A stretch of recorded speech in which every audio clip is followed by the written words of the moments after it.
Open Topics with Don Armando.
What's good? Was Us. yeah, I was I guess I was on the wrong studio link. Yeah. I um I I'm guess like that I get that happens sometimes. Yeah. I'm like you're live. I've been at the link. I'm like I've been here. I'm like what's going on? Uh yeah. I mean, I guess that might have been for I guess Friday's link for whatsoever. Well, Saturday, I'm gonna be at a certain place Saturday. So, Yeah, um, brother. yeah, man. It was just that, I was just looking on Facebook and a distant cousin of mine just passed away too. So I was like, dang, it's It's a rough lot. out here. Man. Yeah, man. It's a lot going on. It's a lot of legends passing away. A lot of young people passing away. It's Yeah, times are becoming tougher, harder. It's yeah, just people are dropping, man. It's not even we can't even say it's the pandemic. You know what I'm saying? Like, what's going on? yeah,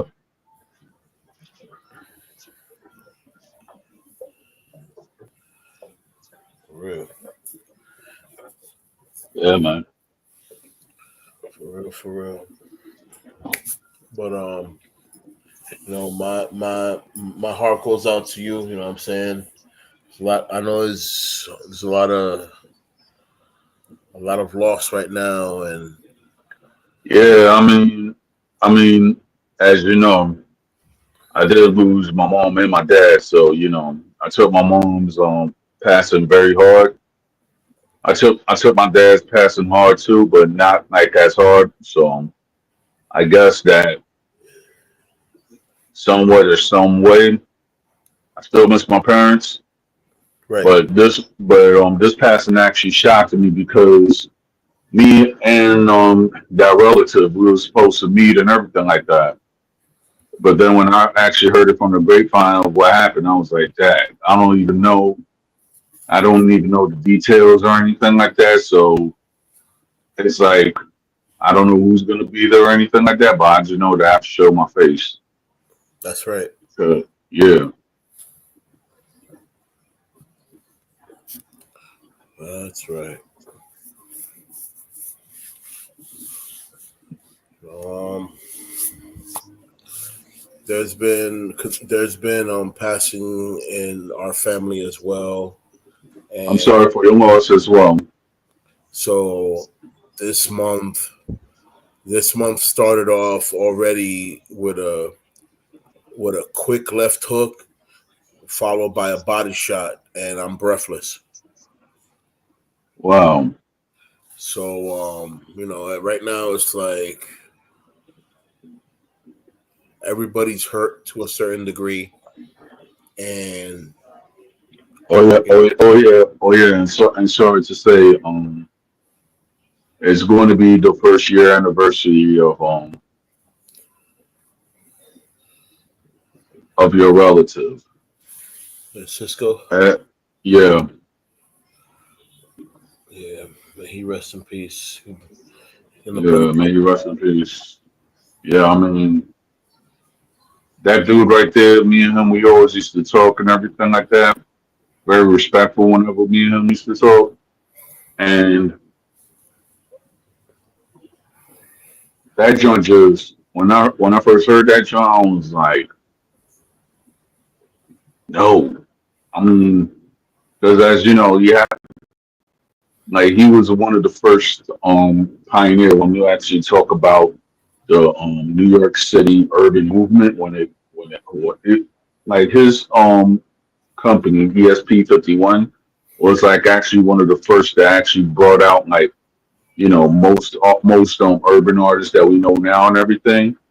So there was actually like one of the driving forces, Right. and whenever me and Cisco, we always talked and everything like that. I added him, he was cool and everything like that. Even though I actually was living, actually when I moved out of NYC, I still kept in contact with certain people. And when I heard that, I was like, yo, I just remember that day because I had to go to the Dominican consulate for something. And then after that, I just went up and I made my way to the funeral home. So, I was like, yo. But then when I went up and, what happened, I asked the brother, I'm like, yo, no disrespect or anything like that, because, I don't know crap, right? I was like, what really happened? He was like, yo, this, like two guys, they went up and they did it. I was like, what? So, I went up and I met Bishop Maldonado, formerly Montero Music. So, Okay. and I met Chavito. Um, when I was right there, just hanging out, talking with people and everything. I know you have people who knew him and everything like that. People that knew me, we were talking, and then I bumped into Vixen, so I was like, and one thing I could actually say about Vixen, she went up and she said like, yo, I thank you for at least showing up on Don Armando. That meant a lot to me because what a lot of people don't know is that with his movements and everything like that, they actually jump started on Lady Vixen's career. So you know, yeah. So with that out the way, you know, one of the things that I actually put like as far as the martial arts and such, always try to put like a different warrior, from Asia to actually commemorate the martial arts and everything like that. So next week, one of my avatars is going to be an Okinawan warrior. So since I know that's your expertise, Okinawa is the birthplace of karate. exactly. Talking about Okinawa, when you was in the service, did you go there or did you go there when you was actually a civilian? I mean to Japan. I mean. When I went to Okinawa, I was a kid. I went with my school, All right, right, and it was to do it was we were there. I guess it was like some type of universal gathering of the schools or whatever that they do every 10 years, and I was just lucky to participate at a young age, I all guess, right. Mm-hmm. because I mean it's not some schools actually go out to Okinawa and they do their black belt exam out there. In my case, it wasn't like that. In my case, our black belt exam was right there at the dojo. All right, I think I would have preferred the more traditional route of, hey, you brought me to Okinawa one time, take me one more time, and let me let me pass my syllabus. Let me pass this crucible and right, earn this black belt. But there's no shame in how you earn your black belt unless you earned it the wrong way. right.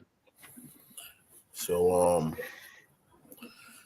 rest in peace and shout out to Soke Shion William Oliver, who was the head teacher of the Sado Karate Federation back in, what I'm saying, late 70s, 80s, 90s until his passing. And that man started teaching me karate since the age of 5, basically since 1987. Mm. And it's a shame that when I came back from the military, I found out my old man was gone, and he didn't get to see me in my stripes. I wanted to teach him, things that I learned. Saying have a spar with my master, if you will. Right. See if I can outdo him with a maneuver that I learned in the military. And Um, I if you didn't don't get. mind me asking, did he Yeah, have children? yeah, he had kids. All right. Yeah, he had kids.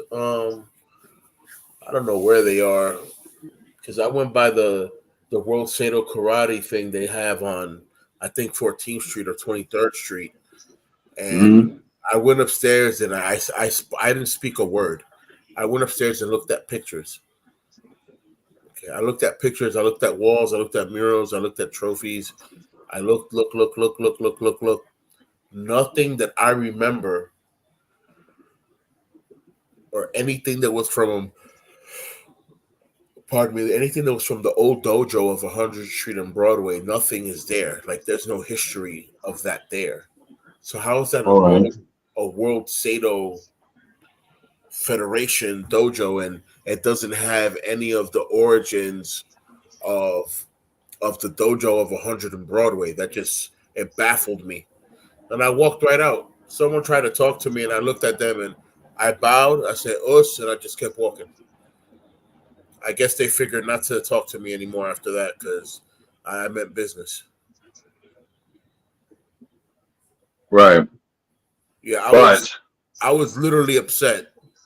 In my martial mind and my martial feeling, I was literally mhm, upset because I didn't see any acknowledgement towards William Oliver, towards the other senpai William, the other senpais that were there, the people that were there, you know, instructing and all that they should have been at a very high accelerated belt at this point in time, right?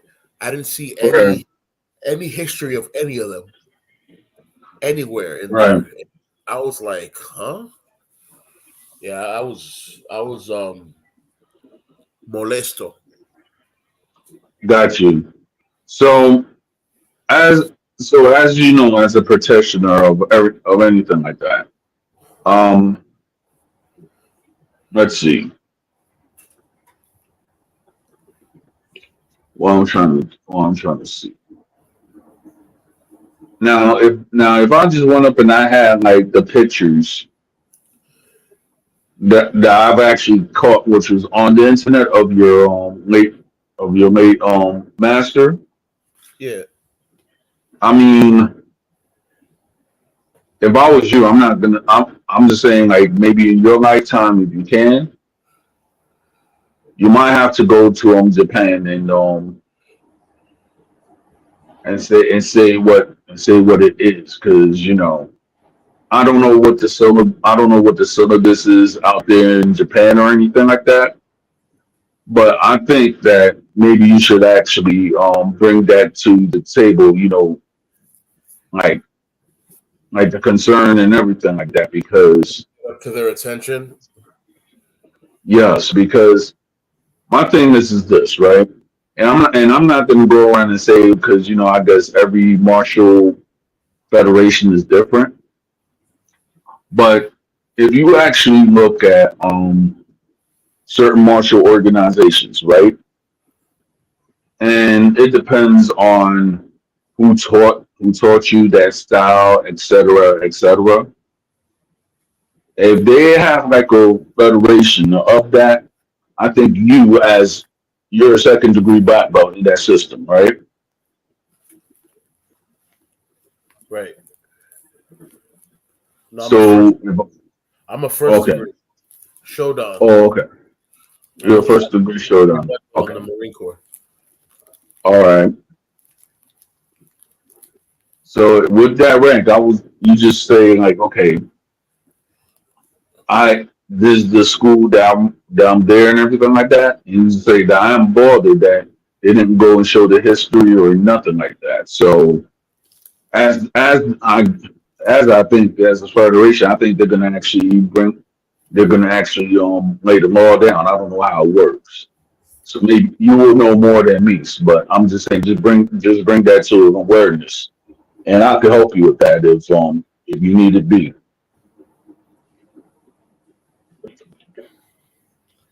Like,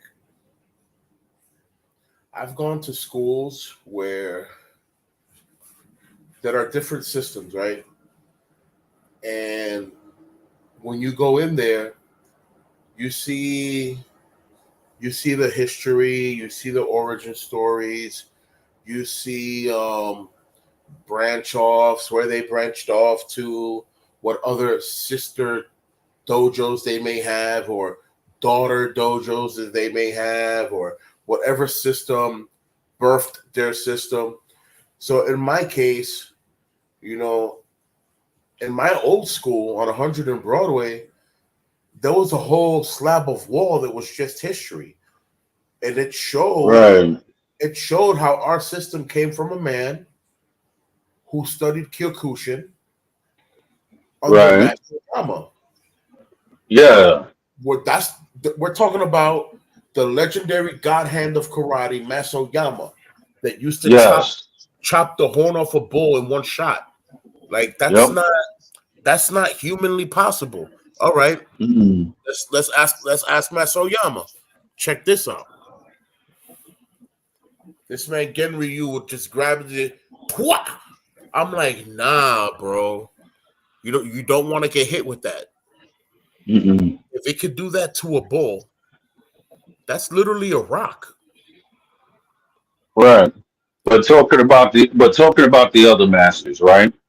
Because there was two masters that late great actor Sony Chiba actually played, and I think that he actually studied those systems to actually get the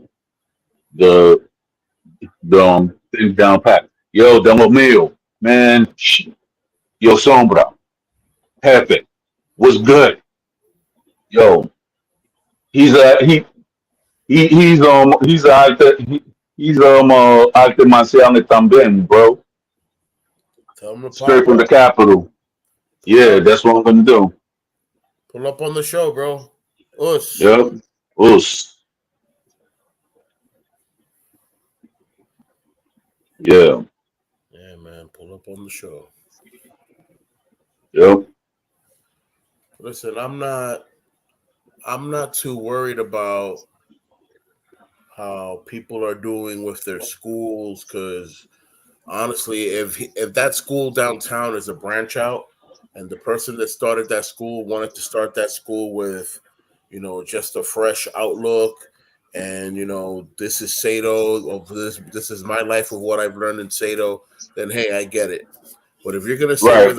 you're the World Sado Federation headquarters, main office, main dojo, and you're not gonna have no history of the main dojo that was on 100 and Broadway, you deserve to get stripped by the elders. Like, you're playing with forces out of your control.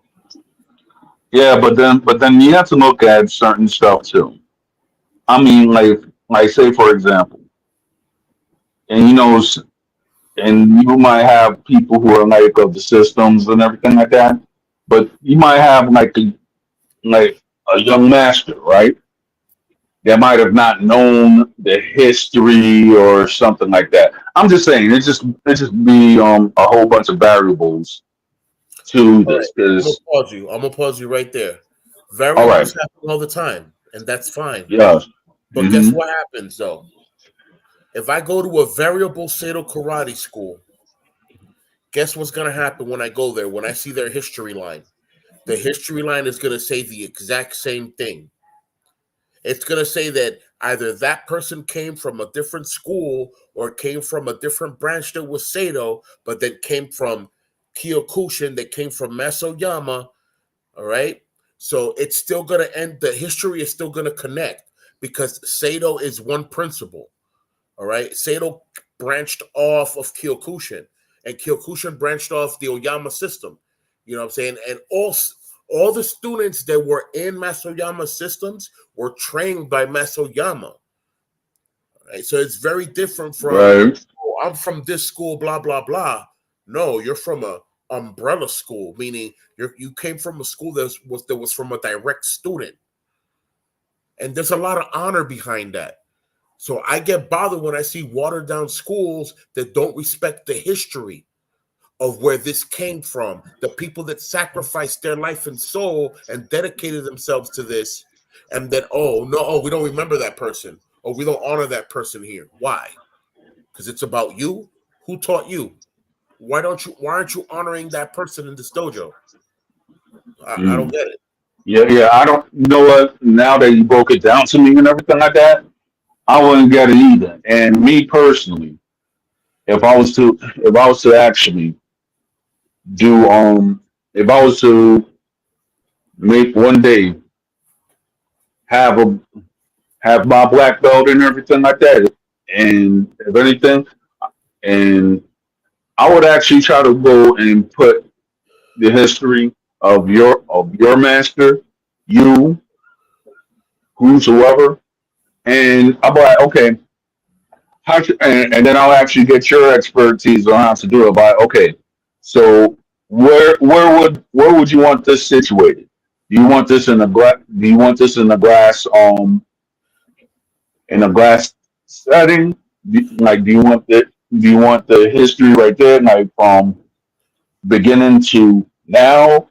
I'm I'm gonna actually, if I'm gonna go around and try to rep something right, I'll have to go and rep something right. Harim, Dímelo, Jaren, dímelo.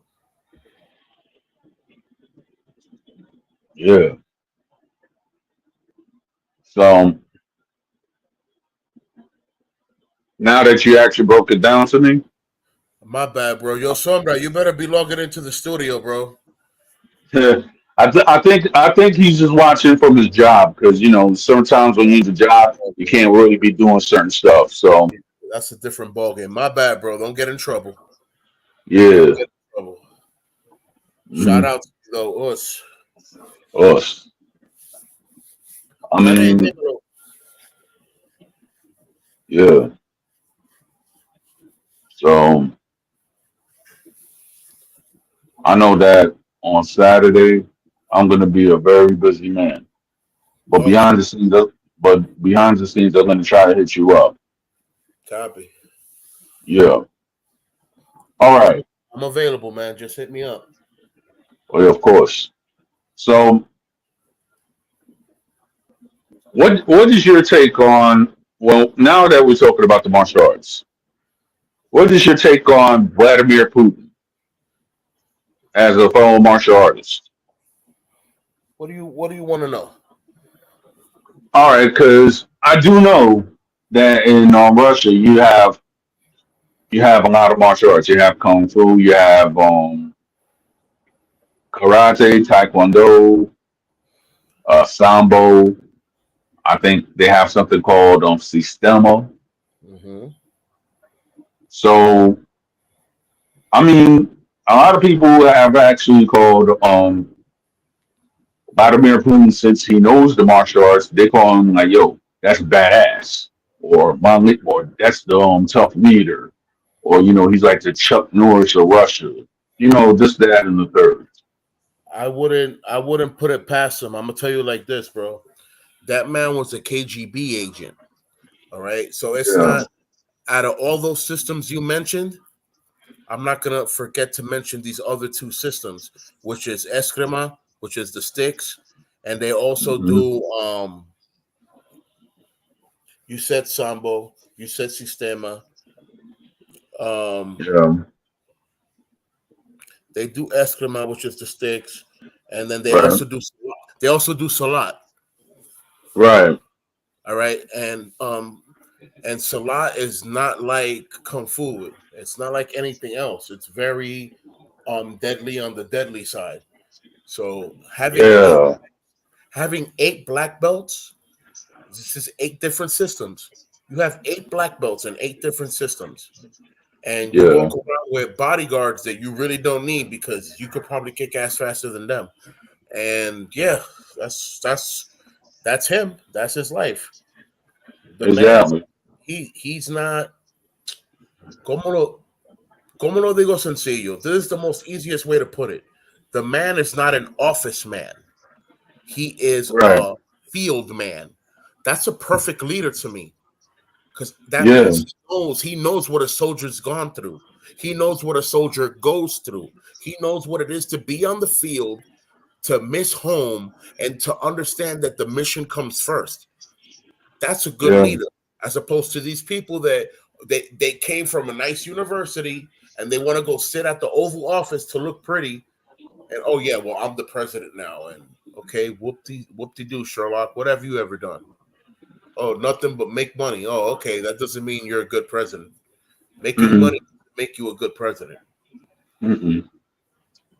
I mean, the presidents that I guess had war experience or presidential candidates. Well, let's see. Um, John F. Kennedy was a veteran of World War II. I don't know so much about Lyndon Baines Johnson, or I think George Ford was, maybe Jimmy Carter. I do know that George Bush, the first George Bush, he was actually he was actually in the CIA and in the military. So he was a veteran. Um, and then it really went down the line because of that, unless if you actually saw Biden, because Biden did serve the military also. So when you actually look at certain politicians, some of them actually do have a background like yourself, and certain people they might have other military backgrounds also. I mean, other politicians here in the United States. So,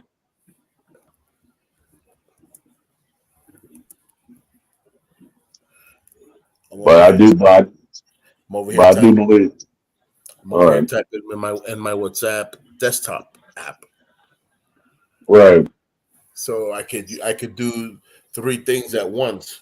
I could be on my phone. I could be on the laptop. Be at the studio. Do my work. It's crazy. I've been working on music, man, and I'm not gonna say I don't like bigging myself up like that, but I know that I Right. got it because I love what I do. But Yeah. bro, I haven't lost a beat, bro. Like my beats sound like I've lived in my like if I lived in a studio my whole life. Oh yeah. Well, hey, that's Sombra right. That's Sombra right there, bro. You hear me? Because Sombra, I could actually say when I hooked up with him in 2011. So one thing I could actually say that he is a good beat maker. That's what's up. And one of these days, I'm telling you that. Well, I guess when I next come to the city and everything like that, I would like for you and Sombra that we could actually link up. We could actually discuss a concept that I've been thinking about for a long time. So,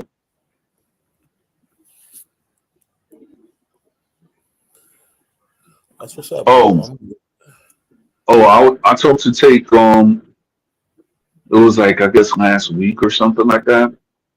Yeah, Well, he's actually doing good, and the background picture is actually the ambiance of Nepal and everything like that. So I went up and I hit him up, and he was like, that he's doing good out there in Nepal. So, cool.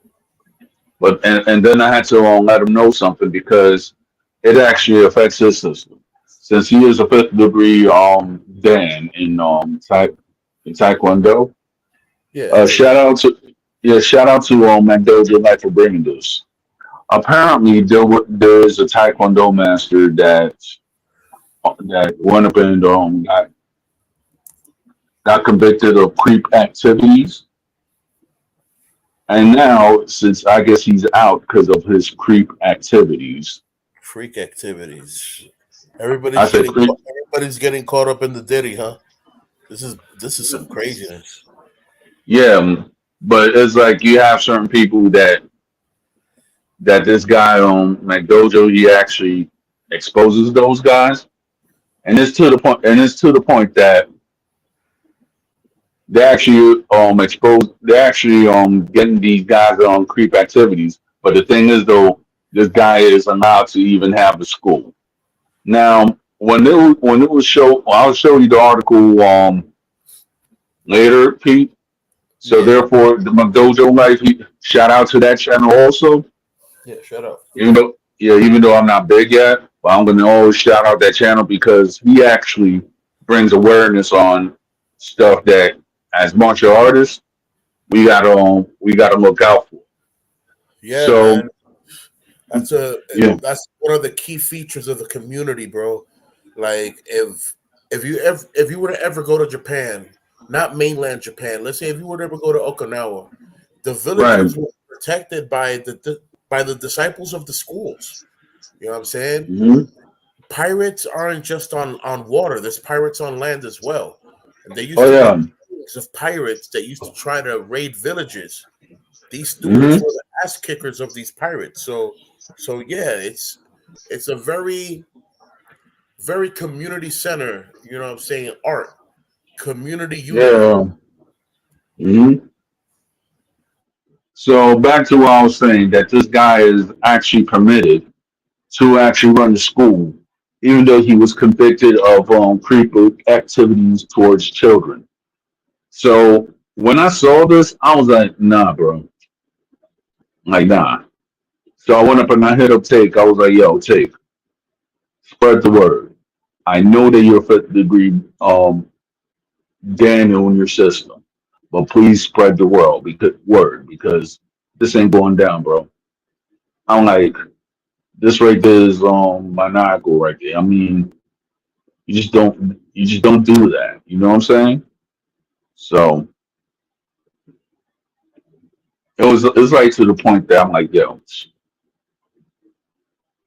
I don't know. My senses was like, yo, something needs to be done. So he's like, yo, I'll spread the word. I'm like, please do.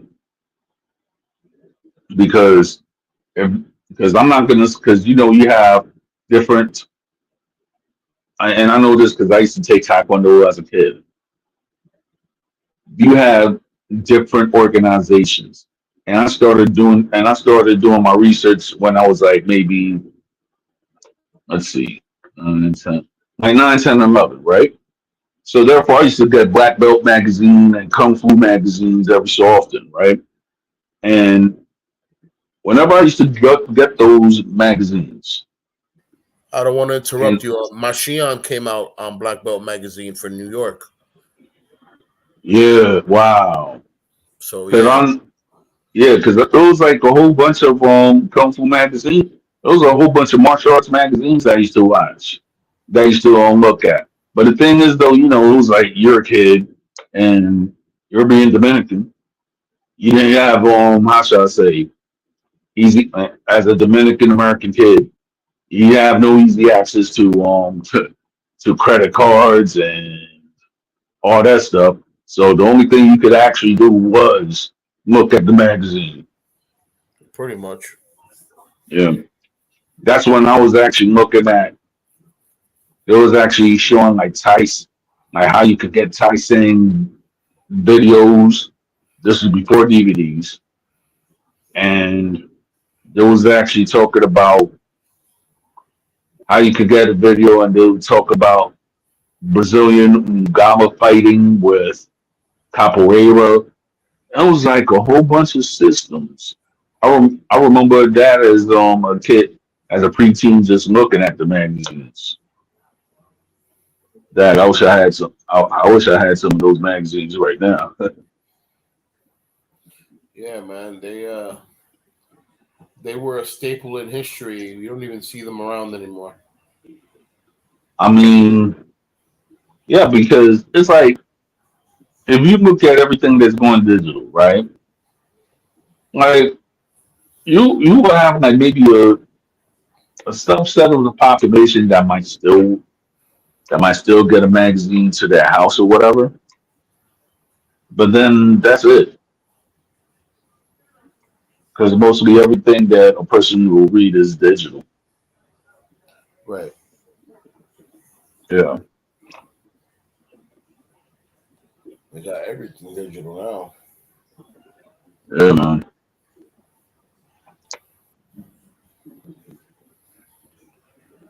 That's how that works, man. Hmm.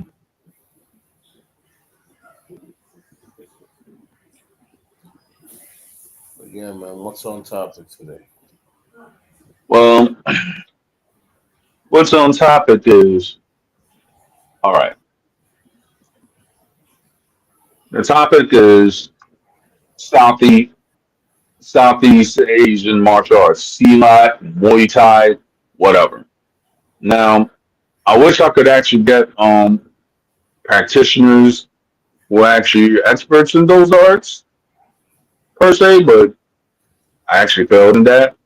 So maybe we could actually well, let the people know what it's about. I do know that this that CMOD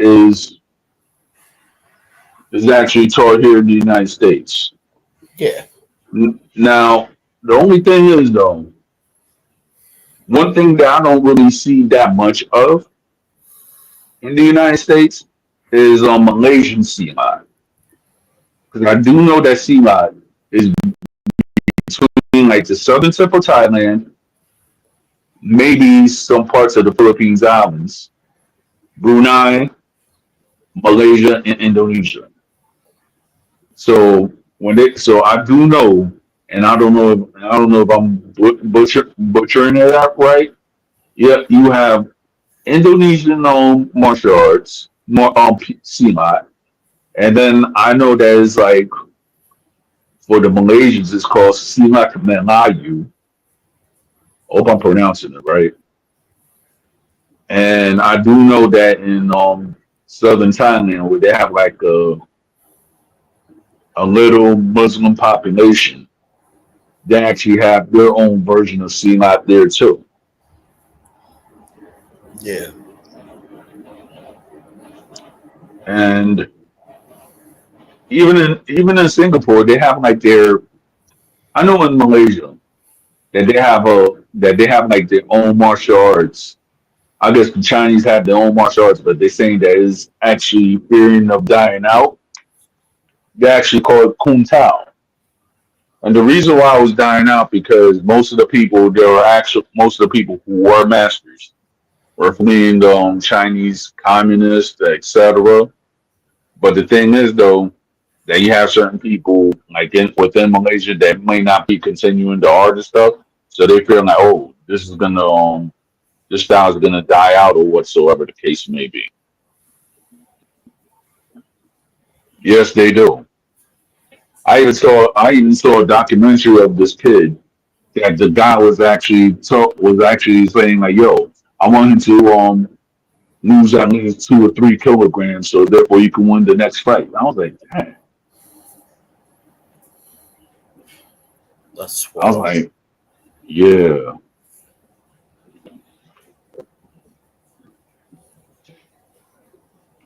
Yep, yep, yep.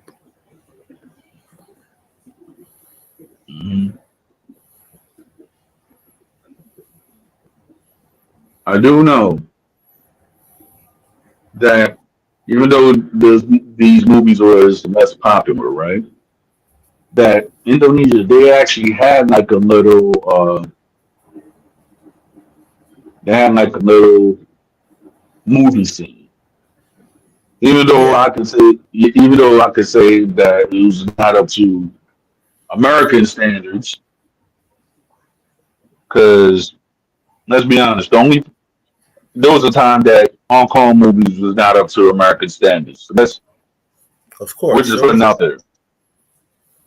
And that was like maybe in the late 1950s, and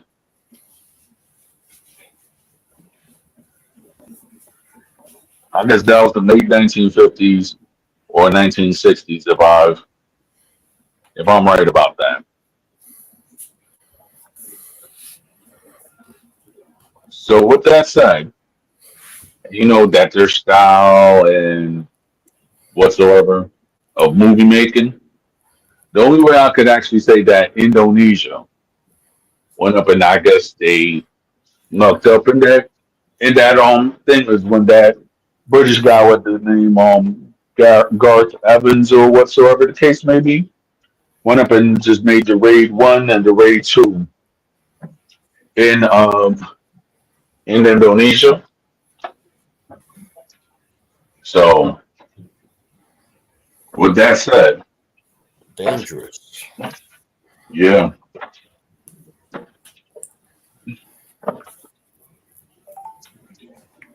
But then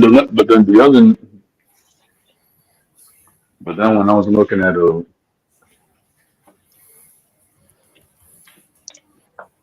how should I say, the documentary, it was like, okay, they had a style which is called Hanuman's Fist. Yeah, Hanuman's Fist was the way that they did it. I was like, dang, it was something that I never really seen before.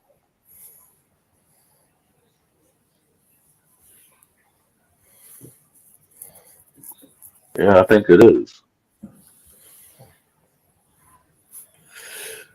Muay Thai is Muay Thai is brutal, but Muay Thai still has a code of honor of as far as how fighting is done. I'm saying Muay Thai doesn't believe in bullying. Muay Thai doesn't believe in if you don't want to fight, you shouldn't have to fight. Salat is very different. Salat um is militant to the point where if you attacked me, you're dead because you just got hit with the salat. You know what I'm saying? And it all breaks down to what they call weapon connection and as fast as lightning. So the connection of the weapon moving as fast as lightning. No matter what you did, no matter what you do, a straight punch gets your arm cut in four different places, and then your neck, and then the next slice. That's it. The fight literally lasted 3 seconds. Yep. So it's what we call in Spanish "eso no fly el queche." That's not an easy Hmm. thing to come by. Muay Thai is, you know, Muay Thai is basically Thailand kickboxing. So there's a lot of discipline. There's a lot of cultural. There's a lot of pride into this. You do a wrong move, you're not just, you're not just betraying, you know, the system of what you've learned, but you're betraying your ancestors. You're betraying the teachers, the coaches. You're betraying the Yep. country itself of the cultural Exactly. background of what it is. So it's like, there's a lot involved as opposed to Salat is just, all right, you came against me, all right, I'm going to brutalize you, and that's it. Right. Another thing that, oh yeah, the style that I was telling you that actually made in Singapore. You're gonna laugh at this, but and to my Dominicans, you're gonna laugh at this. I don't care. So apparently in Singapore, right, they have their style of martial arts is called Singa Fist. Okay, Yeah. and I'm a sing my way out of here.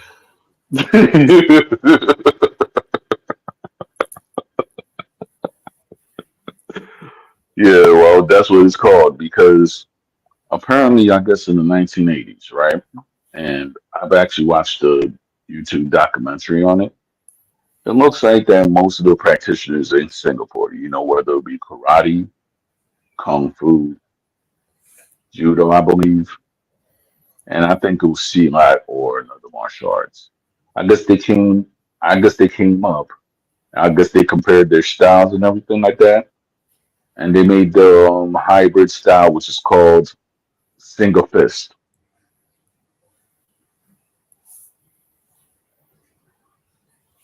All right. Yeah. So I'll actually read about, I guess the proposed info about it.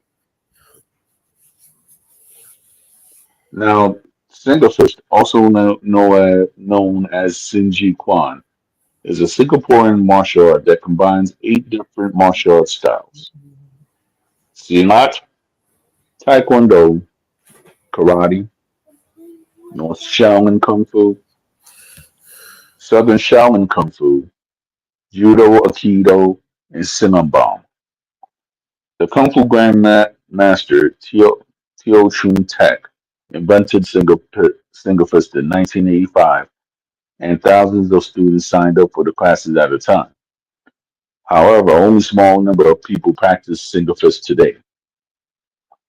Singerfist may also refer to a story by Jace Fwa about friendship, courage, and unity that is inspired by the Singaporean martial arts.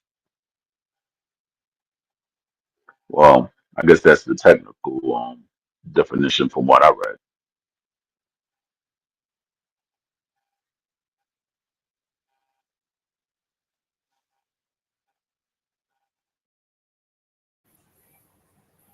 I'm right here, bro.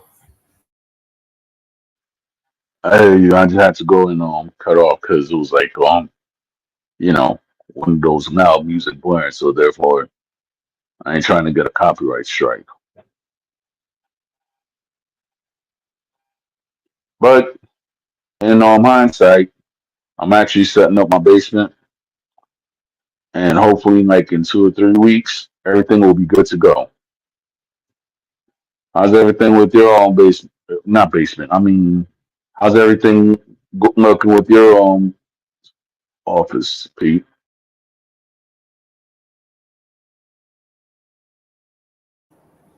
My office is not necessarily an office, but my living room. And my office is my laptop, really. Saying I make my beats here. You know, I play my old school Nintendo and Sega games on my laptop. You know, just keeping it old school. I got some old school um, martial art katas and breakdowns and stuff, and Right. that's basically it for now. You know, when I had a nice little studio office was in Florida. You know, All right. I had a big 40-inch Macintosh that was hacked to run Windows. Wow. So I had FL Studios on it. Yeah, because back then FL Studio wasn't available on iOS yet. Mhm. Yeah, because it was like I know that on my boy Sombra, right? And I didn't hear and I didn't even know nothing about nothing because I just came from knowing about reasons because when I used to go to a church up in Jersey City, when I used to live there, I went to my boy's studio, which was within the church, and that was the first time I seen reasons. I was like, dang, I gotta get that. And at the time it was expensive as heck.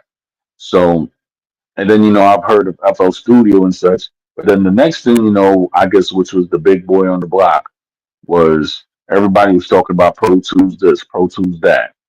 But then when I went to my boy Sombra studio for the first time, he actually was doing Logic. I was like, Logic? I was like, that okay.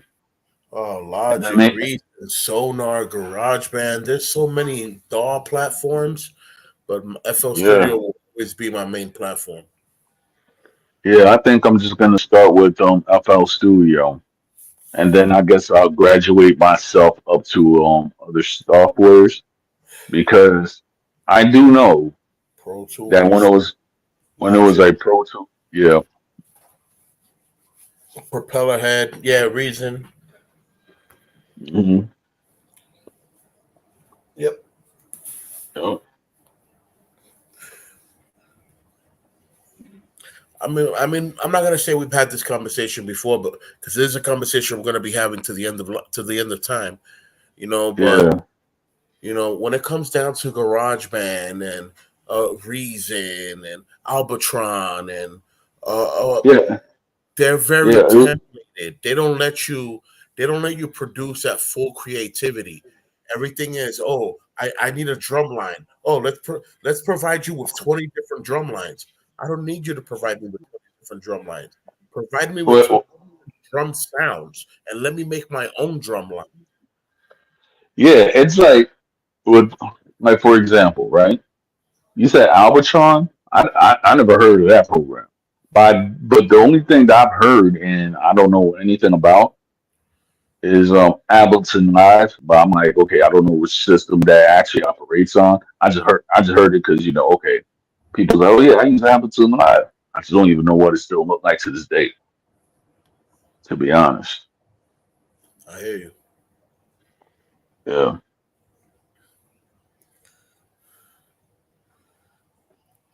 Yeah, man. Yeah, I've been messing with FL Studio since it was FL Studio 3, Mm. and we're Wait a at minute. 21 now.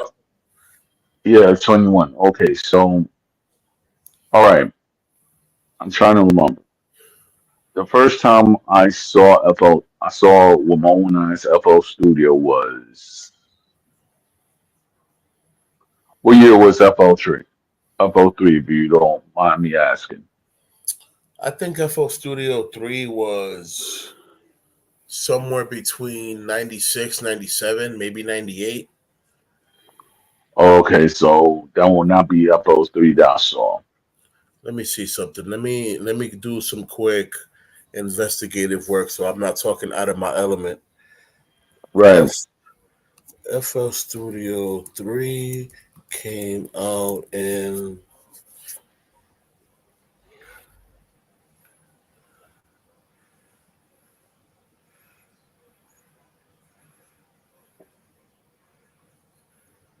All right, so FL Studio 3 came out in 99. All right. So what was out in 2003?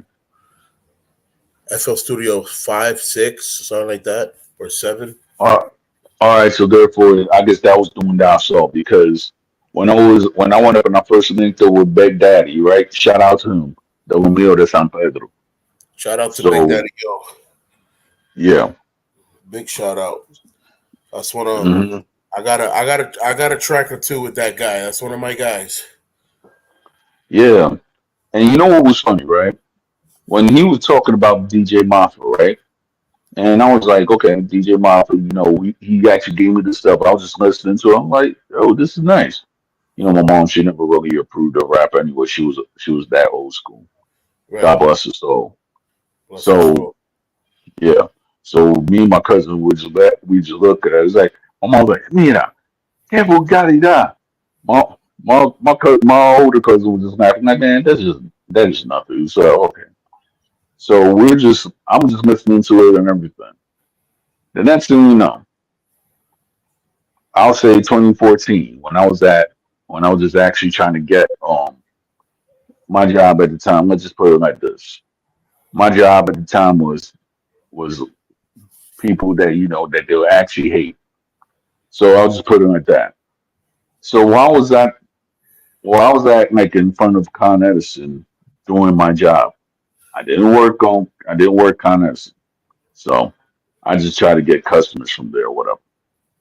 Anyway, Right. I was trying to do whatever. He's like, man, these guys are my bills and stuff. I was like, all right, yo, cool.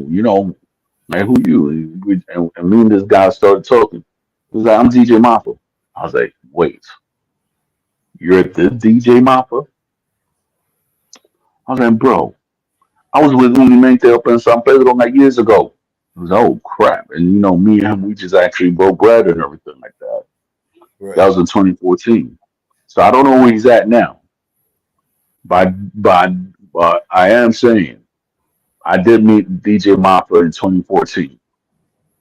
Cool dude. He was with his wife and everything like that. That's what's up. Yeah. And then when I found out that a guy that I've had in my own Facebook in my Facebook list for years, and I didn't even know the history. You could actually look at one of my historias urbanas. I actually had the guy that taught DJ Mafia that he's still on my friends list. So shout out to Anthony Roberts,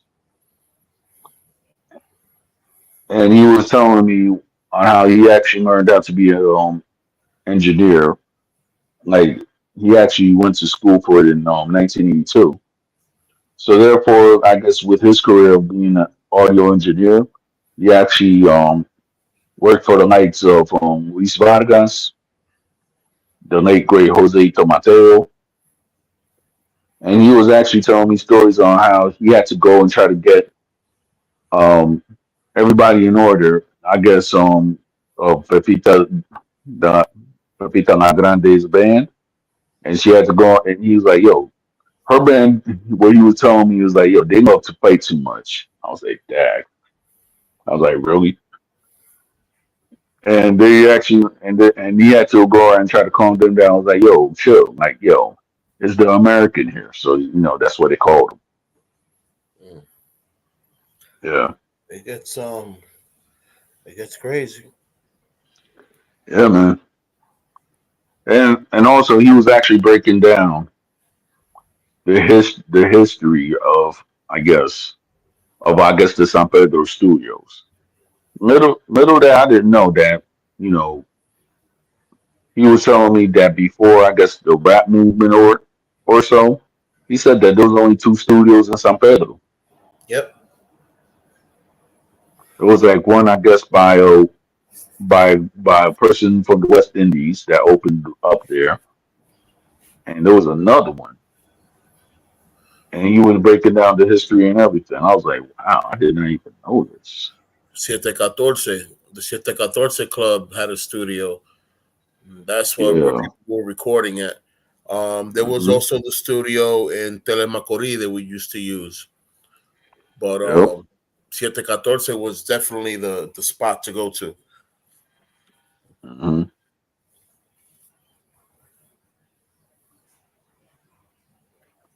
Yeah, man. So I have talking about the movement, and I know that most people who are like of the older hip hop, whosoever, right?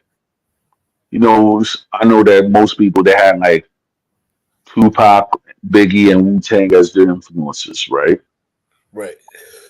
So my question is like, you have certain people that that they didn't. I don't know what the English proficiency of each artist. I'm not gonna. I don't know. Nobody's on But trial here. yeah, I know. We're just talking about English proficiency because I do know that that of course you know English. Gaddafi knew English. Bijano San, of course. So who else was that was knowledgeable in English that you remember? Freddie Well, Goldman. during Freddie Goldman, yeah, Freddie Goldman every now and again would say something in English, and yeah, yeah, yeah. I remember because when me and him Pitufo, used to talk, Pitufo. yeah, hmm Um, who else? Big Daddy Yo every now and again would try to splur out some English. oh yeah. By the time I was right there, me and him, we were talking English right on the streets and everything like that. So I was like, okay, I used to and talk that was with when, I used to talk with him for hours when his English was really messed up. So he doesn't have to thank me for the hours that I put into him, but I thank him for letting me be the one to refine him slightly. You know. yeah. Because by the time when I went up to San Pedro, me and we were actually having full conversations. Of, oh, this is my padrino. I was like, all right, cool. So me and him, we act because it was like, well, I don't know if this lady's there, but maybe rest in peace to Doña Ridania. They used to live like right in the side of Big Daddy U. Yep. So that was my mom's friend from way back in the day. So it was her that actually introduced me to Big Daddy U. So me and him, we actually was We was actually rolling around and stuff. We were supposed to link up in 2005, but the thing is, I was running so much because it was like my first time actually being a godfather to my little cousin. Talking about that, I have to go around and see like when his birthday is. Hmm. About that. Yeah. Hmm.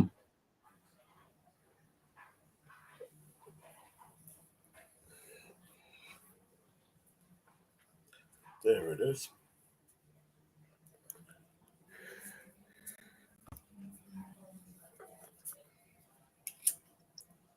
Yeah. Hey, Jose. Hey, Herbie. Yeah.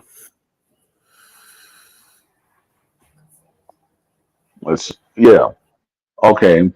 Now, as you know, one day it was like talking about the English speaking rappers in San Pedro. One day I was like, all right, I went up and I spoke to Huda, and I was me and Huda, we had a conversation in Spanish, right?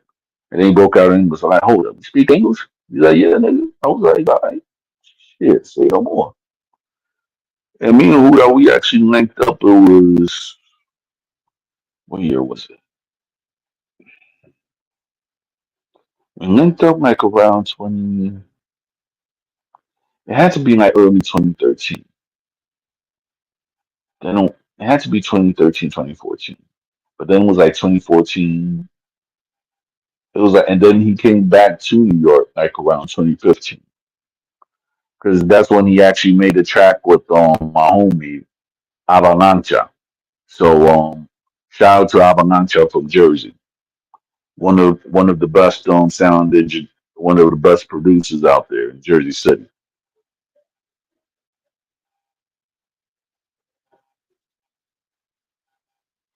I'm over here talking and the microphone was off this whole time. I'm like, yeah, that's what's up. Big shout out. That's what's up. That's cool.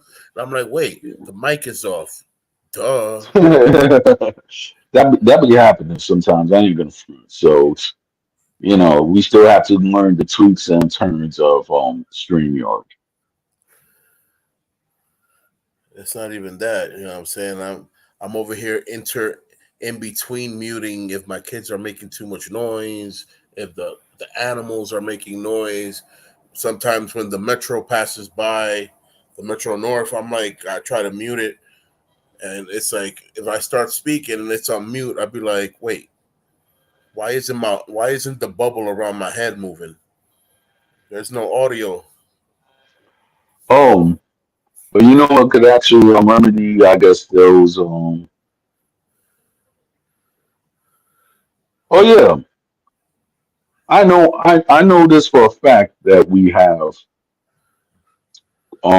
some Pedro rappers that have Cocoa ancestry, and you're actually talking to two descendants of Cocos right now. I mean, I'm from New York City, born and raised, but I was raised more in San Pedro. And I was able to speak to a lot of elders who told me, they taught me a lot. They taught me a lot about Kokoro history as well.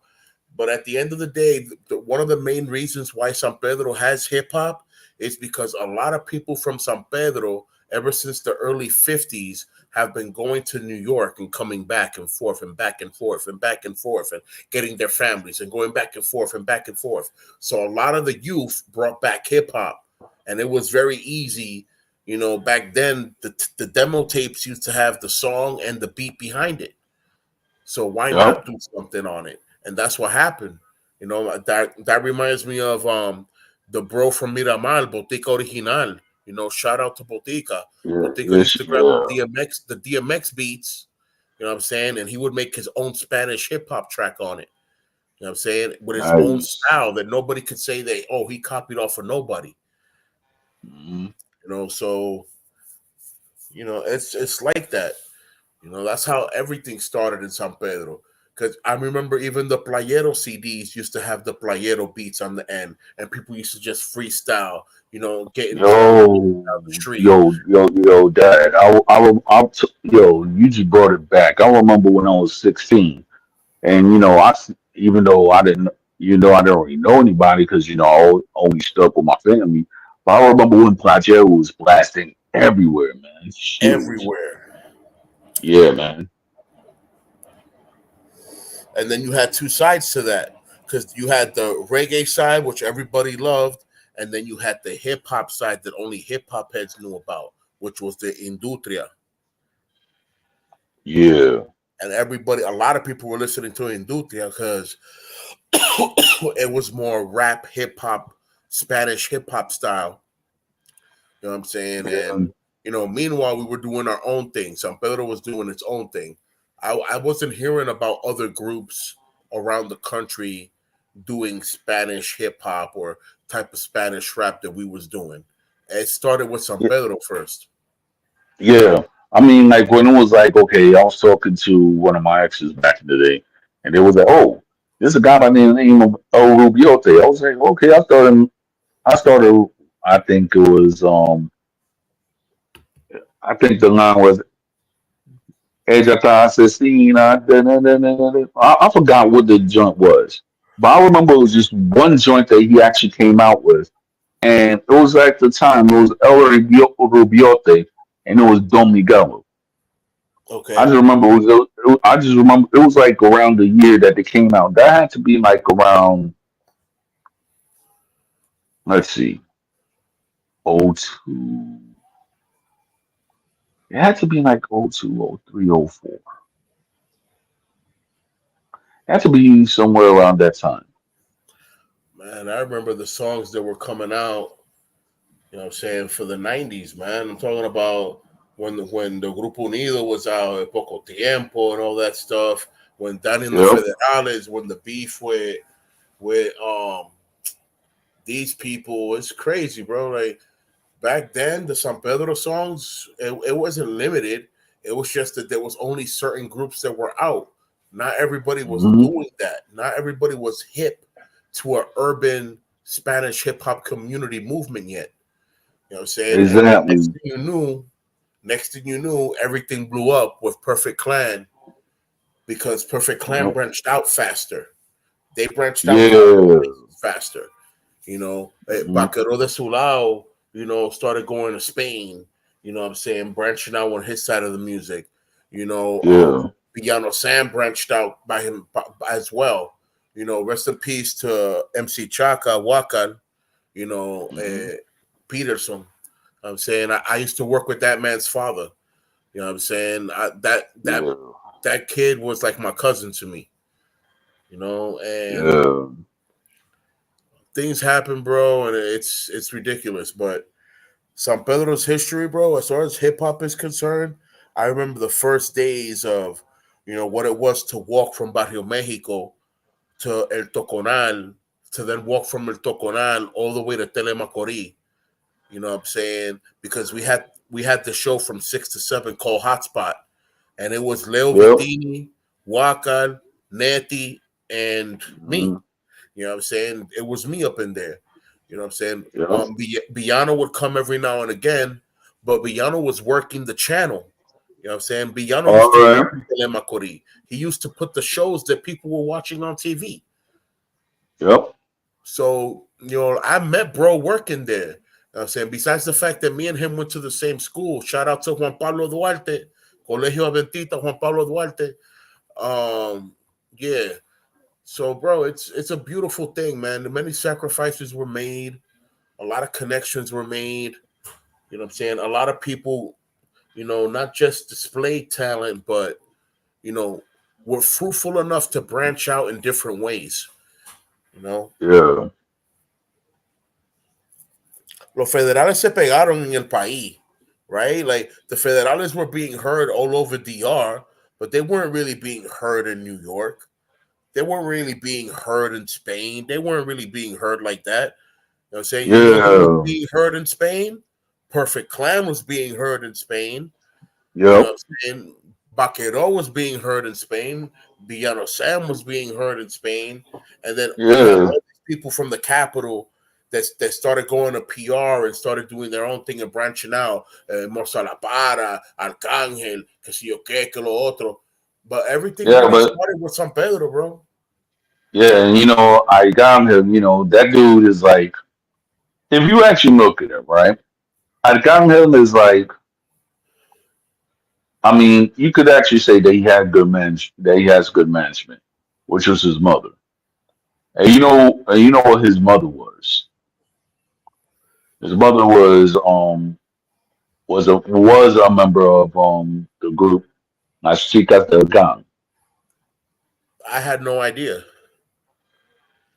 Yeah. which one. So I think let me check. And let's see. That's different. Yeah.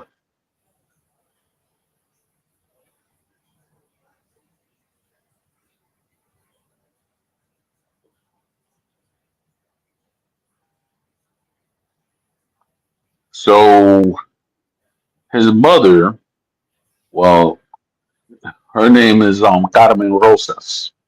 Oh, okay, Carmen Rosa. All right, cool. That's what's up. That's what's Yeah, up. That's from the original Chicas del Can. That's Wilfrido Vargas band. exactly. All right, because there was another Chicas del Can that had came out that wasn't Wilfrido Vargas' original band, but he modified the band. So the girls, Carmen Rosa, one of them, you know what I'm saying, they turned around and they opened up their own band called La Chican. Yeah. And that was just so that people would remember who the heck they were. And they had a big following. La Chica del Can no era fácil. They had some real good songs. Hmm. They had some real good songs. I remember a couple of them. I'm not gonna start singing them because I'm gonna sound like I'm crazy. Word. I'm gonna sound like I'm crazy. yo, I yo, ain't yo, sing Dad. It was like for like some reason, right? Like whenever it was like a Refugio Vargas song or anything like that, my aunt or shout out to a lady that I grew up with, even though I haven't seen her in years. Shout out to Pinky, um, Doña Thelma Castro. Whenever Shout I used to, out. whenever Bendiciones. I was, yeah, Bendiciones. When I was a kid, right, and we used to go like when I was living down south, but yeah, we had like connections with San Pedro people and everything, Yeah. and Pinky, and everybody called her Pinky. So when I went to Pinky's house and stuff, I remember that it used to be it was that over the by song, I think it was Bio de Mono or something like that. It had to be like 89 or 90 or something like that. I just remember that they were playing that. Um but then the album I grew up listening to, and I could say it was El Funcionario. That was the song, the album I meant. So I was like, it was All right. that. It Just send the was I just send the kids to bed, and now it's Gotcha, time for me to fully focus on what we got going on here. gotcha. Yeah. Yeah. So El so talk. Funcionario. Whose song was that? Yeah, El Funcionario was the album. It was the one with Pedro Vargas, but you had the song El Funcionario, right? But then they named the whole album because of that. That was the song that had El Africano. Oh, So un okay. hombre El Jardinero libertero. and all that good stuff. Yeah. That's my Yeah. Hmm. that's my jam. Like I said, I'm not gonna start singing because I'm gonna sound like a crazy person. Like these are all my Right. songs I grew up on. I love these songs. Yep. Yeah, they're repetitive words and things are being repeated, but so what? You know what I'm saying? It was a sort of entertainment where if you felt sad, these songs would cheer you up. just with the music alone. Like, Yeah, I know. there's never And been a it was, time that I've been mad and I don't put the song on El Jardinero, and just with the intro alone, I start feeling better. I'll be like, yo, you mm, know what? I feel better now. yep, It's like it would cast a happiness spell on me. You know, it says, hey, I'm happy again. yeah, yeah. It was like one of like out of the Punk scenario. One of my favorite songs is El Africano, El Yeah, Avión, uh, Soy un hombre divertido, yeah, I love that and one. El Lamento. Okay. Yeah, Yo, Wilfredo Vargas was a master of his trade, bro. yes, he was. And I could I could actually say this though. Rest in peace to Johnny Ventura and Jose uh, Tomateo. I rest could in actually peace. say that I could actually say this. In San Pedro up in the Malecon, I remember I seen his sons actually I think they were called Potros de Caballo. Los Potros del So Caballo. Yeah. yeah, so they had like a concert over there. I, they had like in some club. I forgot what it was, but I was there. 1995. That and a lot of people are not going to say this, but they even have pictures of this man, Johnny Ventura, when he actually had a free concert right up in Central Park. I was like, when I looked at the pictures and everything like that, I was like, yo, I was there with my pops, dad. I was like, and I didn't even understand Spanish that much. I just knew Johnny Ventura. I just Right. knew it was like, I just knew it was a great merengue. I was like, yo, I was just listening to it and everything. Now, and then on top of it, every time up in Met Stadium, they used to have merengue night. Right. So when Millie, it was like it had to be like around '03. Me and my dad, we went to Met Stadium. We just seen the game and we just seen the Mets lose or win. I forgot what it was. But when we went to that merengue night, it was Millie Quezada. It was somebody else, but it was mostly Millie Quezada. She was singing. She had her young son singing at the time, but it was basically it was basically Millie singing. She actually rocked that whole stadium that day, I if I'm not remember that mistaken. too. Yeah, He before he was the mayor of Santo Domingo, he was él era síndico. He was él era el encargado del ayuntamiento.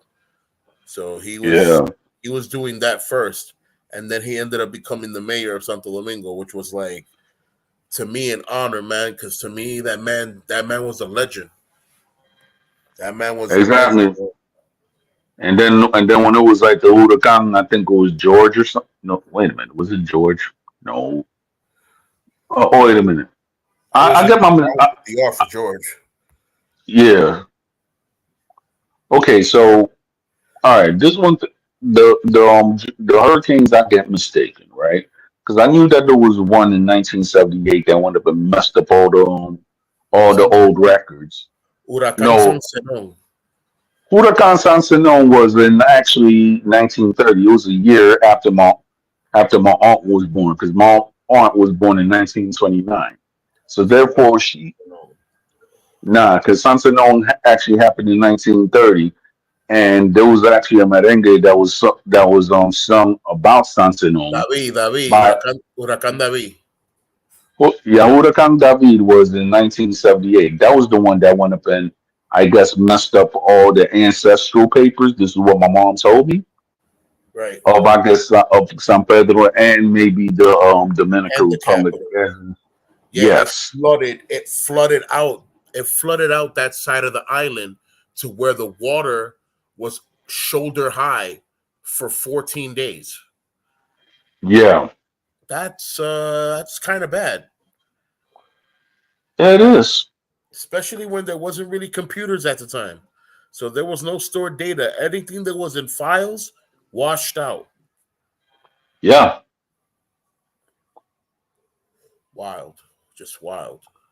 Yep. That's just wild, man. Hmm.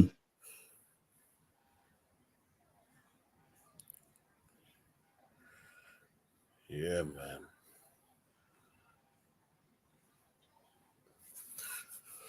Sheesh. Huracan George uh played a played a played a played its role on San Pedro, and it was crazy, bro. I remember I was sheltered in the Helado Bon close to El Parque Duarte. Oh. It was me, my grandpa, my stepmom, El Dueño del Helado Bon, obviously, and his family. And Hmm. that was basically it. We had food, shelter, ice cream. We was Gucci. Yo, and talking about another one. I was around there like last year, of course, but I was like, dang.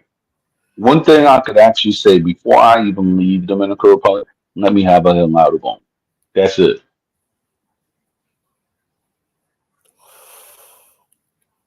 Yeah.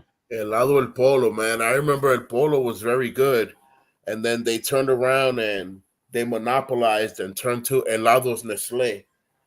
And Helados Yeah. Nestle is not what El Polo used to be, bro.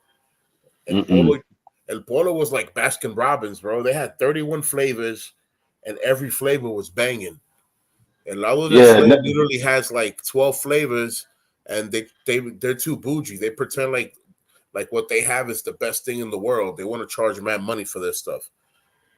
Yeah, I never really went to on this live that much. I just only gravitated to Bone wherever I was, whether it be the capital or San Pedro.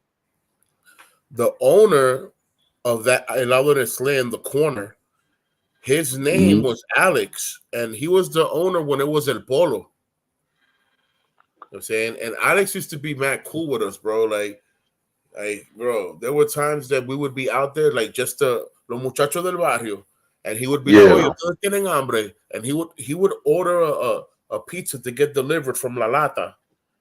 You know what I'm saying? Yo. That was San Yo. Pedro's Pizzeria, La Lata. Yep. And that, but remember that pizza restaurant Pitufina when it was like I forgot what part of how should I say? I know it was like on the other side. I guess when you make that curve, whenever you go to Miramar, but I always remember Pitufina right there. Right, but it was definitely closer to it was up higher in El Toconal, like going to Yeah. Miramar, but La Hmm. Lata used to be across the street from where the old Compo Centro used to be at. Oh yeah, I remember Compo that. Centro Plaza, and then Compo Centro Plaza became Compo Centro Plaza across the street from where Big Daddy Yo used to have his house at. Yeah, So I everything, remember that. everything, everything moved around, but La Lata used to be the place, and then other Yep. places started opening, and some people had the original New York recipe of New York style pizza, and but a lot of people Hmm. like the Dominican style pizza because it was good, it was kicking. Yep.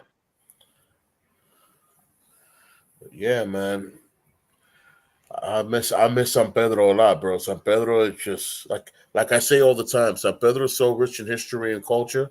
It's not even funny. Mm-mm. Really not.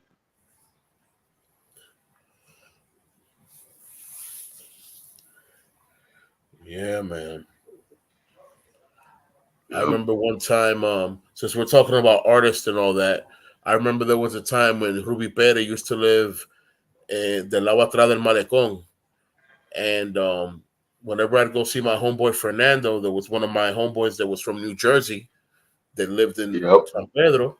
You know what I'm saying? That was one of Hmm. my guys that I'd go talk to in English because Not everybody spoke in English good, but he was one of the guys that did. Besides Brando, so I used to go chill with Right. Fernando and what I'm saying, talk our English and whatnot. Yeah. And like 2 or 3 houses from him, Ruby Perez lived there, and he was so Mm. used to seeing me that he would shout me out, like he would sing me out. Buenos dias, Pedrito, and I used to be laughing like, "Yo, this guy sings for Yo, real." And he'd be like, yo. "Ahora ve acá, Ruby, ¿qué? ¿Tú cantas pato?" Dicen, es que hay que practicar el cantar, el cantar, el cantar. I'm like, yo, this guy is amazing, man. Yeah, I'm like, yo, for him to sing that, I'm like, yo, wait a minute. I know I seen that. I'm trying to remember. I know I seen Corpotros de Caballo. And I did see Ruby Perez up at one time up in the Mayacon too. Yeah, Yeah. plenty of 'Cause it times. was, He used to come out for free plenty of times. There were times he would come out that nobody was even expecting it because he wasn't even put on the poster. Like he would just come out of nowhere, like Ruby, get el micrófono, dámelo, and he would look at yo, Jack. the musicians and be like, "Ustedes saben esta canción, sí, vamos, dale," and he would go off, and I'm like, "Yo, Ruby Pero un maestro, mano."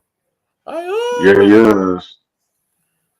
Then on top of it, when you actually compare the highest voices in the Dominican Republic when it comes to the merengue, Yeah, it's gonna be Rui Perez and it's going to be Fernando Villalon wow, because the older highest voices, which a lot of people, even though they will not even put this man the I guess the same realm as merengue, but he did good merengues. Was the late Alberto Beltran. He was actually one of the first singers that actually had the highest voices ever. Then I guess the second to voice, which I guess when he was younger, was Joseito Mateo. If you actually listening to one of his earlier materials, right. and but when it's actually talking about the modern higher voices, is it going to be Ruby Perez and is it going to be Fernando Villalona? Hey, you're forgetting el negrito de Villa, Sergio Valga. Him too. How can I forget him? I mean, even though he wanted to try to act like he was on the low in the Dominican parade, but I'm like, yeah, we see you. he's a Yeah, good man. You he's gotta a good singer too. you gotta understand, bro. That man is of age now. You know what I'm saying? It's not. This is not. You know, El Negrito de Villa back in the '80s. You know what I'm saying? He used to be friends with my mom, which is cool. Um, Talking about that, right? How the heck when I was going to Dominican Republic in 1999, I was sitting right next to Capi Vargas. cool, Yeah. cool. I was chilling at a swimming pool with my cousins, and next thing we know, w- we're sharing the swimming pool with Landy D and company. Mm. You remember Landy D? That was the guy that came out with the song Jicotea. Jicotea, jicotea, Yeah. jicotea, saca la cabeza pa' que te vean. Jicotea, Yeah. that guy. Hmm. I'm like, oh shit, it's Landy D. What's up? Tranquilo, que tenemos un concierto esta noche. So estamos cogiendo lo suave. I'm like, that's what's up. Yeah. Like one day, I was talking to my to my friend to the friend of my mother-in-law, right? And she was talking about like about El Canario. I had to Yeah, correct her. I Jose had to correct her. Alberto. I was like, yeah, I had to correct her. I was like, yo, chill. Canario de lo mío. I was like, how? I was like, I know Canario. And now I went up and I explained the story. When I used to work up in Union City, handing out joint for flies, right? You saw Canario, and his wife always bought a cell phone and everything like that. And then right next to the cell phone store, there used to be that news thing called El Especialito. So I saw a couple of celebrities that go in there, and I guess they had to do an interview or whatsoever. But then the guy who owned this El Especialito, he actually owned like the whole complex and everything like that, and everybody had to pay him rent. And the thing is, though, why I actually respected the owner of El Especialito is that nobody will ever know that he was okay, that he was this rich man or anything like that, because he always dressed so simple. Right. But then he had two sons. He had one son in New Jersey, and he had the other one running El Especialito, the magazine, up in Florida. But the thing is, though, that guy he was cool and everything like that. It was even to the point that I had a cousin. Well, he's like a distant cousin of mine. That he actually married a Puerto Rican lady. So so when I used to just hand out flyers and stuff, these these young kids are kids. They're gonna look at you mean whatsoever, right?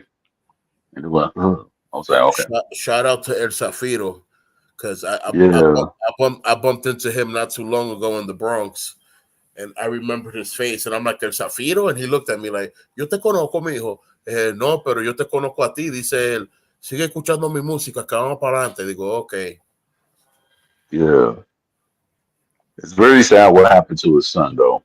May he rest in peace. Yep, it's Yeah. crazy. Things are happening to everybody. Hmm. Yeah, bro. Yeah.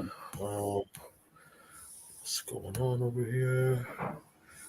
Oh, the question I meant to ask you. Yeah. Did you get in contact with Maestro Aponte yet? No, I haven't been able to find them yet. All right. Mm. You know what? You know what? This is what I'm thinking. On Saturday, not this Saturday, but next Saturday, we're gonna actually do a special edition of, I guess, open topic martial arts, right? So the reason why I say that is because if we do that special edition, maybe we could try to get all. I'm not saying all, but mostly the Dominican martial artists. Maybe we could actually break down on how the martial arts actually came to the Dominican Republic. Because one person went up and told me, I don't know if it's true or not, that maybe like in the 1830s or something like that, that it might have came That sounds a to little the more Dominican Republic. accurate. That sounds a little more accurate because, like, the first time around that we were talking about this, somebody had told you that, the martial arts that came to San Pedro in the 1950s. And I'm like, nah, bro, that don't sound right. Because I remember the National Guard that was being trained by the soldiers in America, the American soldiers, they were teaching them the same stuff that they did here in the States. So they had to Mm, express it as martial arts. They couldn't express it as, oh, this is military combat. But okay, but what are you doing? Oh, this is the style of martial arts of, karate, this, that, the third. So 1830 sounds more accurate. That right. sounds more, yeah. It might, yeah, but the thing is, though, it might be a theory, but we might have to explore that. Yeah, that's a very much so. That's something that Yeah, I would I would I really want to go over and do that investigative work by foot. You know what I'm saying, and get some me accurate too. answers because not everything is on the internet, especially when it comes to third world countries like us, DR. Exactly.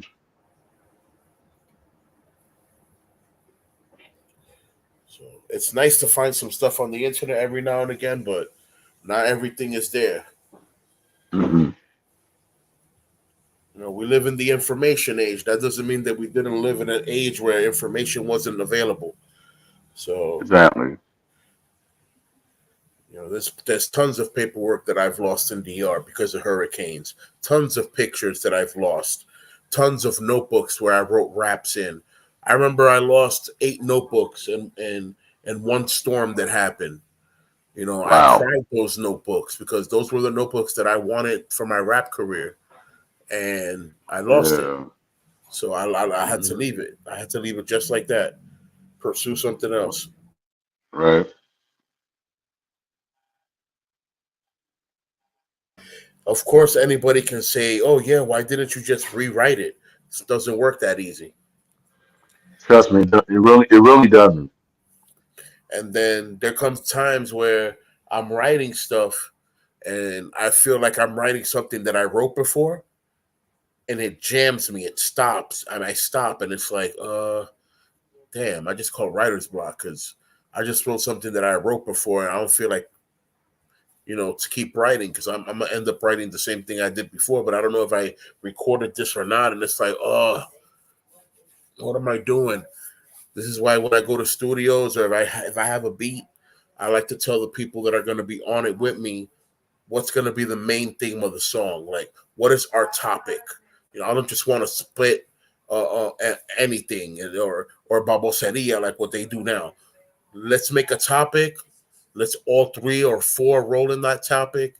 You know what I'm saying? 2, whatever, and we go off on that topic, and we're both talking about the same thing or whatever. Exactly. As opposed to like how these people be rapping about random mumbo jumbo and repeating the next person's words and the same stuff that this guy said, this guy is saying now. Oh, my rich was this, and that. I'm like, this guy said that, and this guy said that. Like, oh Lord, Now, it's like okay, like for example, and you and I, we could actually have one thing to say. I do think that when it comes to Dumbo, right? How Dembo is now considered the Dominican art form or whatever. Now Dembo, if you actually look at it, is just was was a song actually in 1992 that was yeah, like Dumbo, Dumbo, Dumbo, whatever, and then they switched it up to whatever to what it is now, right? right, So my thing is this: I think that the Dumbo artist, right, at one point in time, were rap artists in the Dominican Republic that didn't make it. If that makes sense. So the artists that couldn't make it because whatever if they were frustrated that they couldn't make it because whatsoever the climate was in Dominican Republic when it came to rap. I'm talking about like maybe '07 till 2012 or so. Because you had a lot of people that was actually really, really into the rap. But then when you saw certain people, then they started gravitating like, hey, I'm gonna make this dembo. I'm like, hey, I'm just making a dembo. I'm like, okay. And then they just started blowing out of nowhere. Like, yeah, there's some beats that's nice and stuff, but I'm not gonna go around and be trying to dance that joint or anything like that because I don't know, it just look weird. Then on top of it, I don't think I fit the height requirements to even dance dembo. I'm like 6'4". So that joint, I was like, I don't know what the heck they doing. I I'm, hear you. yeah,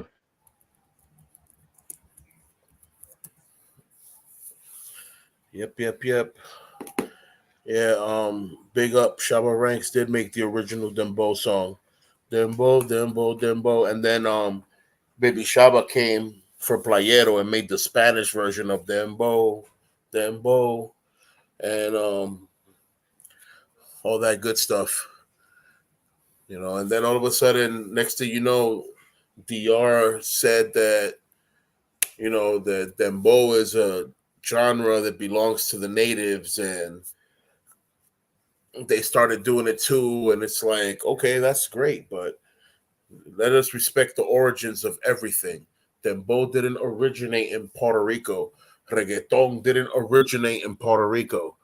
All this originated from Jamaica, which originated from the motherland Africa. So we're just doing what Tainos do best and culturize.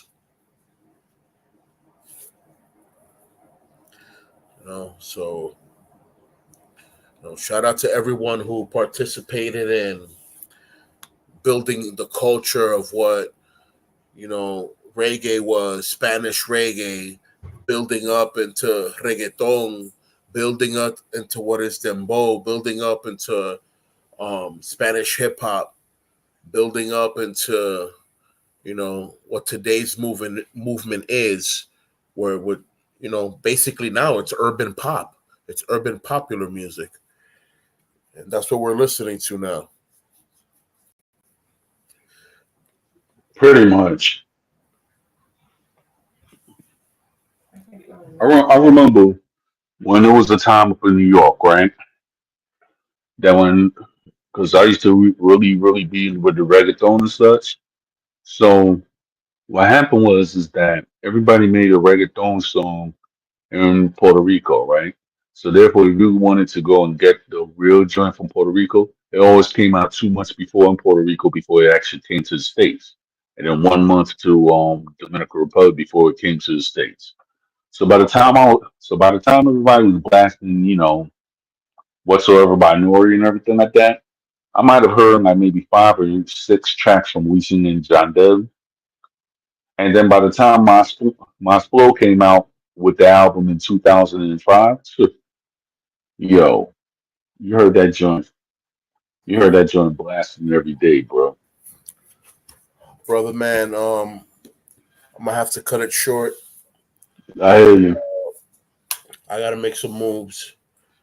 I Mm-hmm. I'll get up with you shortly. We'll talk on WhatsApp and Oh, yeah, of course. all that good stuff. Like always, shout out to the listeners, the followers, the viewers, the people that view this content after it airs, the people that share this content, the people that talk about this content later on in life. Blessings to all of you. May you all be fruitful, prosperous, and Man. generate great blessings for others. Always branch out. Don't be greedy. Don't keep the blessings for yourself. This Exactly. it's not a rake system. Everything for me. Everything for me. Learn to have the Nah. shovel system. Here for you. Here for you. And God will bless you Exactly. much more. Trust me. Guys, Amen. blessings. Us. Sa. Oh, ah. Well, that's it, folks. That's another round of open topics, the martial arts edition. Stay tuned for Friday and next week.